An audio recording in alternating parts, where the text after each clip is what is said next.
Maka barang siapa yang membaca dan mengamalkannya dengan hati yang ikhlas, maka ia akan dilepaskan kesusahan-kesusahan duniawi, dimudahkan di dalam gelombang sakratul maut, dihindarkan dari kegelapan kubur dan kengerian di hati.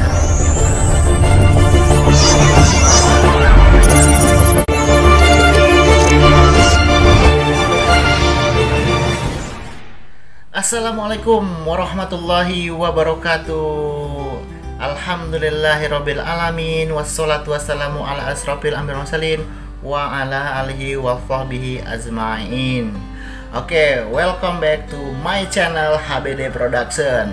Gimana kabar lu semuanya para sahabatku, dimanapun anda berada? Gue doain deh semoga semuanya dalam keadaan sehat walafiat, dimudahkan segala rezekinya, dilancarkan segala urusannya, dan selalu mendapatkan perlindungan dari Allah Subhanahu wa Ta'ala.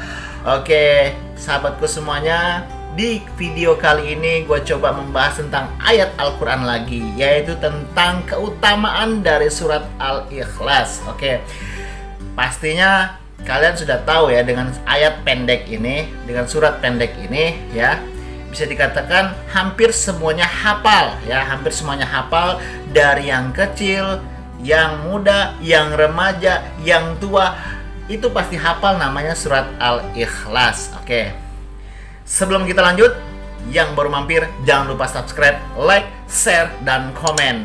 Dan yang sudah subscribe cukup di like saja bro video ini ya, dan dibagikan, insya Allah bermanfaat, berkah bagi kita semuanya. Oke, jangan kemana-mana, mari kita ucapkan lapas basmalah. Bismillahirrohmanirrohim. Oke sahabatku semuanya ya, surat Al-Ikhlas ini seperti hal-halnya dengan surat lainnya, itu memiliki banyak rahasia yang terdapat ya, ataupun yang terkandung di dalamnya. Bahkan jika kita mengamalkan sesuai dengan petunjuk-petunjuk yang ada, itu memiliki atau dipercaya memiliki khodam tersendiri. Dan juga dinamakan surat Al-Ikhlas ini karena dia menyelamatkan orang yang membaca dari kesulitan dunia akhirat, kesulitan sakratul maut, dan dari kesulitan kegelapan malam, dan dari segala kesulitan resiko di hari kiamat. Jadi bisa dikatakan surat dari Al-Ikhlas ini manfaatnya itu bisa yang saya sebutkan tadi ya, nanti kita jabarkan lebih lanjut lagi, karena surat Al-Ikhlas ini itu bisa dikatakan juga mewakili sepertiga dari Al-Quran. Jadi mari kita amalkan, mari kita baca surat Al-Ikhlas. Oke, jadi izinkan saya di sini coba untuk membacanya ya. A'udzu billahi minasyaitonir rajim. Bismillahirrahmanirrahim. Qul huwallahu ahad, Allahu samad, lam yalid wa lam yulad wa lam yakul lahu kufuwan ahad. Shadaqallahul azim. Alhamdulillah, alhamdulillah. Semoga kawan-kawan yang mendengarkan dan ikut membacanya diberikan kemudahan oleh Allah Subhanahu wa Ta'ala, selalu diberikan kesempatan dan dimudahkan segala rezekinya, dan dilancarkan segala urusannya. Oke, amin ya robbal alamin. Jadi kisah ini diriwayatkan juga oleh Anas bin Malik radhiyallahu anhu. Pada suatu pagi Rasulullah SAW bersama dengan sahabatnya, yaitu Anas bin Malik, melihat suatu keanehan. Bagaimana tidak, matahari terlihat begitu redup dan kurang bercahaya seperti biasanya. Tak lama kemudian Rasulullah SAW itu dihampiri oleh malaikat Jibril. Lalu Rasulullah SAW itu bertanya kepada malaikat Jibril, "Wahai Jibril, kenapa matahari pagi ini terbit dalam keadaan redup, padahal tidak mendung?" Kemudian, "Ya Rasulullah, matahari ini nampak redup karena banyak terlalu sayap para malaikat yang menghalanginya," jawab malaikat Jibril. Kemudian Rasulullah bertanya kembali, "Wahai Jibril, berapa jumlah malaikat yang menghalangi matahari saat ini? Kemudian dijawab, ya Rasulullah, 70.000 malaikat. Jawab malaikat Jibril. Kemudian Rasulullah SAW bertanya kembali, apa gerangan yang menjadikan malaikat ini menutupi matahari, ya wahai Jibril? Kemudian dijawab lagi, ketahuilah wahai Rasulullah, sesungguhnya Allah Subhanahu wa Ta'ala telah mengutus 70.000 malaikat agar membacakan sholawat kepada salah satu umatmu. Kemudian dijawab lagi sama Rasulullah, siapakah dia wahai Jibril? Kemudian dijawab, dialah Muawiyah. Jawab malaikat Jibril. Kemudian ditanya lagi nih sama Rasulullah, apa yang telah dilakukan Muawiyah sehingga saat ia meninggal mendapatkan kemuliaan yang sangat luar biasa ini? Dijelaskan kembali oleh malaikat Jibril, ketahuilah wahai Rasulullah, sesungguhnya Muawiyah itu semasa hidupnya banyak membaca surat Al-Ikhlas di waktu malam, siang, pagi, waktu duduk, waktu berjalan, waktu berdiri, bahkan dalam setiap keadaan selalu membaca surat Al-Ikhlas. Kemudian dilanjutkan lagi oleh malaikat Jibril, dari situlah Allah Subhanahu wa Ta'ala mengutus sebanyak 70.000 malaikat untuk membacakan sholawat kepada umatmu yang bernama Muawiyah tersebut. Subhanallah, walhamdulillah, wala ilaha illallah, wallahu akbar. Kita lanjut. Kemudian dari Abu Sa'id Al-Khudri radhiyallahu anhu bahwa seseorang laki-laki mendengar seseorang yang membaca surat Qul huwallahu ahad, dan orang itu selalu mengulang-ulang membacanya terus berulang-ulang. Di pagi harinya maka laki-laki tersebut menemui Rasulullah SAW dan mengadukan mengenai seseorang yang ia dengar semalam membaca surat yang sepertinya dianggap sangat sedikit. Maka Rasulullah Maka Rasulullah SAW itu menjawabnya dan bersabda, demi zat dan jiwaku yang berada di tangannya, sesungguhnya surat itu benar-benar menyamai sepertiga Al-Quran. Hadis dari riwayat Bukhari, sahih ya. Kemudian para ulama di sini juga menjelaskan kenapa surat Al-Ikhlas ini menyamai sepertiga Al-Quran. Karena di dalam Al-Quran mengandung 3 pokok yang paling mendasar, yaitu pertama tauhid, kemudian kisah-kisah Rasul dan umatnya, dan hukum-hukum syariat. Sedangkan surat Al-Ikhlas ini mengandung pokok-pokok dan kaidah ilmu tauhid. Nah, atas dasar inilah surat Al-Ikhlas itu menyamai sepertiga Al-Quran. Katakanlah, ya artinya, jadi kalau misalkan kita bacakan Qul huwallahu ahad, Allahus samad, lam yalid walam yulad walam yakul lahu kufuwan ahad. Katakanlah, dialah Allah yang Maha Esa. Allah adalah Rabb yang bergantung kepadanya segala sesuatu. Dia tidak berhak, dia tidak beranak dan tidak pula diberanakan, dan tiada seorang pun yang setara dengannya. Quran hadis surat Al-Ikhlas dari ayat 1 sampai dengan ayat 4. Oke, sahabatku semuanya. Jadi di dalam ayat pertama itu katakanlah, dialah Allah yang Maha Tunggal Esa ya di sini. Jadi sahabatku semuanya, dalam ayat pertama Allah Subhanahu wa Ta'ala menegaskan bahwa dirinya memiliki nama Al-Ahad yang mengandung sifat ahadiyah yang bermakna esa atau tunggal. Jadi dialah esa dalam segala namanya yang mulia, dan esa pula dalam seluruh sifat-sifatnya yang sempurna.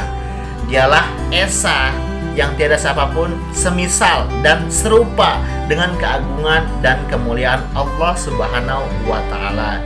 Jadi kalau kita memperhatikan penciptaan alam semesta ini, dari bumi, langit, matahari, bulan, lautan, dan gunung-gunung, bukit-bukit, iklim, suhu, dan seluruh makhluk yang ada di alam ini, itu semuanya tertata rapi dan serasi, menunjukkan bahwa pencipta, pengatur, dan penguasa alam semesta ini adalah Esa, yaitu Allah Subhanahu wa Ta'ala, yang dalam firman-Nya Dialah yang telah menciptakan 7 langit berlapis-lapis. Kamu sekali-sekali tidak akan melihat pada ciptaan Rabb yang Maha Pemurah sesuatu yang tidak seimbang. Maka lihatlah berulang-ulang. Adakah kamu lihat ada sesuatu yang tidak seimbang? Kemudian pandanglah sesekali lagi, niscaya penglihatan kamu akan kembali kepadamu dan tidak akan menemukan sesuatu yang cacat. Ini dijelaskan dalam Quran surat Al-Mulk ayat 2 sampai dengan 3 ya. Kemudian di dalam ayat kedua Allah Subhanahu wa taala berfirman, Allah adalah Rabb yang bergantung kepadanya segala sesuatu. Jadi di dalam ayat ini Allah Subhanahu wa taala mengabarkan kepada kita salah satu namanya yaitu Al-Samad ya, yang mengandung bahwa dialah Rabb, satu-satunya tempat bergantung dari seluruh makhluk. Dialah yang memenuhi seluruh kebutuhan makhluknya, karena dialah yang maha kaya dengan kekayaan yang tiada batas dan tidak pula yang maha kuasa dengan kekuasaan yang tiada tara, yaitu Allah Subhanahu wa taala. Di sini juga dijelaskan dalam Quran surat Yunus ayat 107, tidak ada yang bisa mendatangkan manfaat dan menolak mudarat kecuali hanya Allah Subhanahu wa taala. Allah Subhanahu wa taala juga diartikan yaitu menimpakan suatu kemudahan kepadamu, maka tidak akan dapat menghilangkannya kecuali Dia. Dan jika Allah menghendaki kebaikan bagi kamu, maka tak akan ada yang dapat menolak karunia-Nya. Di mana di sini Rasulullah Shallallahu Alaihi Wasallam juga bersabda, tidak ada daya dan kekuatan kecuali dari Allah. Ya, la ilaha illallah. Oke, jadi ini penjelasannya singkat untuk ayat yang kedua. Kemudian di dalam ayat yang ketiga itu dijelaskan Allah Subhanahu wa taala berfirman, Dia tidak beranak dan tiada pula diperanakan. Jadi ayat ini menunjukkan kesempurnaan Allah Subhanahu wa taala. Dia tidak memiliki anak dan tidak pula diperanakan, serta Dia pun tidak memiliki istri, sehingga Dialah esa dalam segala hal, sifat-sifatnya yang tiada setara dengan Allah Subhanahu wa taala. Dijelaskan juga dalam surat Al-An'am ayat 101, Dia pencipta langit dan bumi. Maka bagaimana mungkin Dia mempunyai anak padahal Dia tidak mempunyai istri? Dia menciptakan segala sesuatu dan Dia mengetahui segala sesuatu semuanya. Ya. Itu. Sehingga bisa kita katakan itu sehingga tidak benar ya, jika perkataan Yahudi bahwa Uzair adalah anak Allah Subhanahu wa taala. Tidak benar pula perkataan Nasrani bahwa Isa adalah Allah Subhanahu wa taala ataupun keyakinan Trinitas lainnya. Tidak benar pula perkataan orang-orang musyrikin Quraisy bahwa malaikat adalah anak perempuan Allah Subhanahu wa taala. Ya. Dan di dalam ayat terakhir Allah Subhanahu wa taala berfirman, dan tiada seorang pun yang setara dengannya.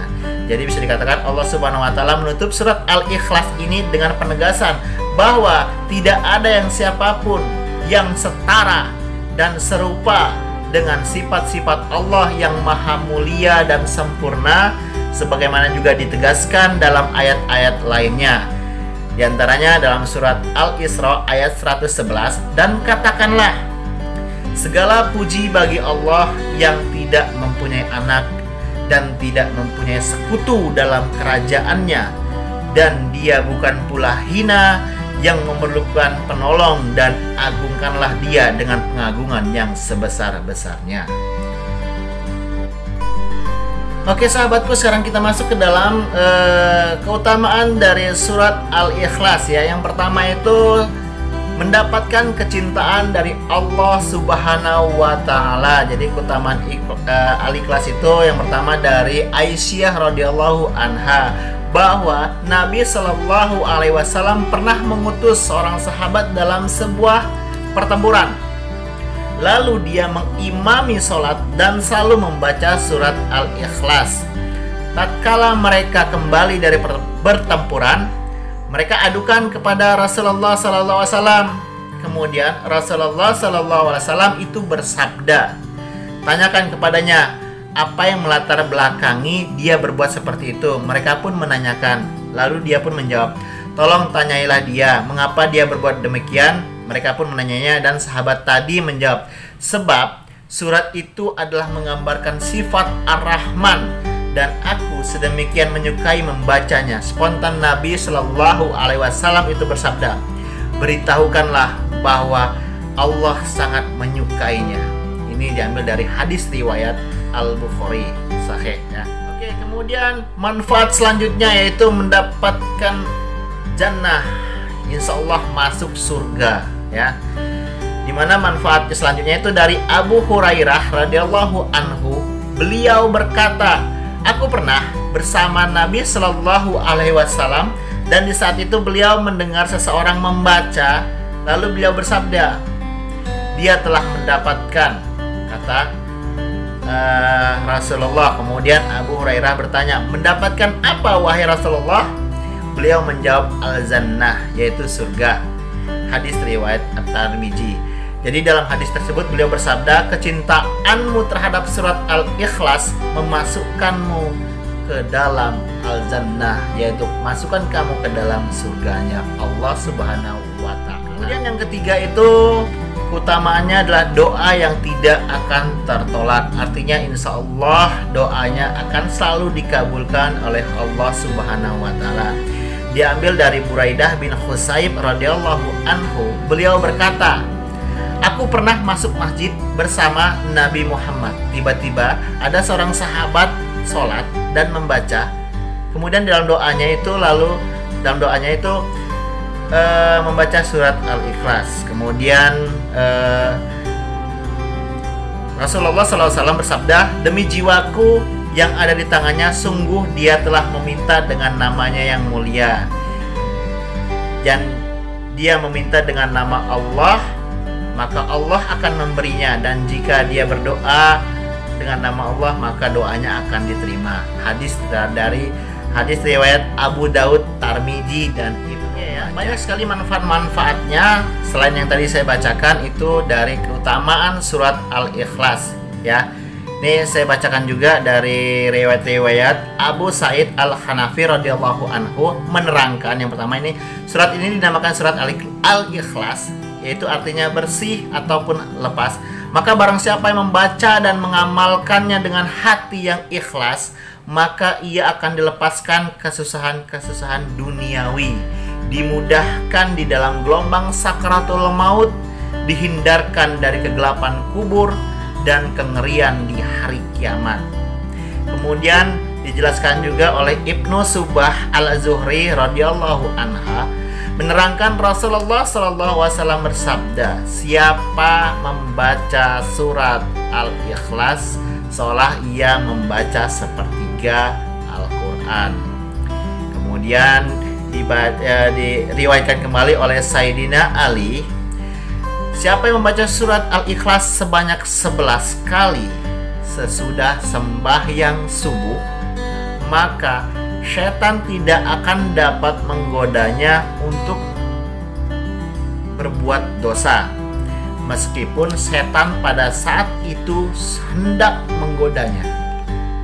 Kemudian dijelaskan lagi oleh oleh Aisyah radhiyallahu anha menerangkan dari Nabi Muhammad SAW, siapa membaca sesudah sholat sembahyang Jumat surat Al-Fatihah 7 kali, surat Al-Ikhlas 7 kali, surat Al-Falaq 7 kali, dan surat An-Nas 7 kali, maka Tuhan akan melindunginya dari kejahatan sampai hari Jumat yang akan datang. Kemudian dijelaskan lagi oleh Sayyidina Ali, Rasulullah SAW bersabda, siapa juga yang hendak pergi musafir, kemudian ketika ia hendak meninggalkan rumahnya, ia membaca surat Al-Ikhlas 11 kali, maka Tuhan memelihara rumahnya sampai ia kembali. Dijelaskan lagi oleh Sayyidina Anas bin Malik radhiyallahu anha menerangkan juga Rasulullah SAW bersabda, siapa yang membaca surat Al-Ikhlas 30 kali, maka Tuhan akan menulis barokah 100 selamat dari api neraka dan aman dari azab pada hari kiamat. Jadi bisa dikatakan membaca surat Al-Ikhlas ini adalah merupakan kecintaan kita kepada Al-Quran. Cinta kepada Al-Quran sama halnya mencintai sunnah Allah. Ya, jadi bisa dikatakan kawan-kawanku semuanya, sahabat-sahabatku dimanapun Anda berada, kita yakin, kita terus berdoa kepada Allah Subhanahu wa Ta'ala. Semoga kita selalu mendapatkan syafaat-syafaatnya beliau di yaumil qiyamah. Amin amin ya robbal alamin. Oke ya, mungkin itu ya penjelasan singkat saya tentang kedahsyatan dari surat Al-Ikhlas. Oke, sekali lagi buat kawan-kawanku, buat sahabatku semuanya, jangan lupa subscribe, like, share, dan komen ya, serta dibagikan, insya Allah berkah ya. Oke, demikianlah penjelasan video kali ini, semoga bermanfaat dan sampai ketemu lagi. Dan saya Eri, fastabiqul khairat. Assalamualaikum warahmatullahi wabarakatuh.